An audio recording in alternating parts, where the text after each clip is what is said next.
Vám všem vyprávět jeden indiánský příběh svobodný země vzdálený, kde běží koně prérií.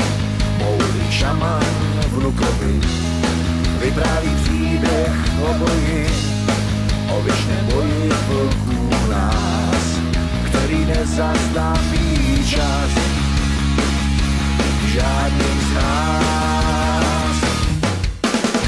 Větr se jmenuje zlo, nese v sobě hněv, závist a smutek, žádnost, faleš, podlost, pýchu, chtivost, lež a hloupost. Druhý se jmenuje dobro, kde najdeš mír, lásku a radost, naději, vyrovnanost, pokoru, víru a laskavost. Chlapec se dlouze zamyslel, dědo, ty znáš odpověď, který si vlků vyhraje. Jestli víš, tak odpověz.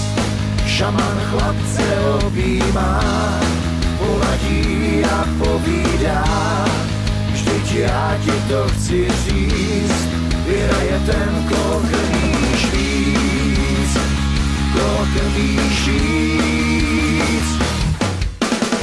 Větr se jmenuje zlo, nese v sobě hněv, závist a smutek, žádnost, faleš, podlost, pýchu, chtivost, lež a hloupost.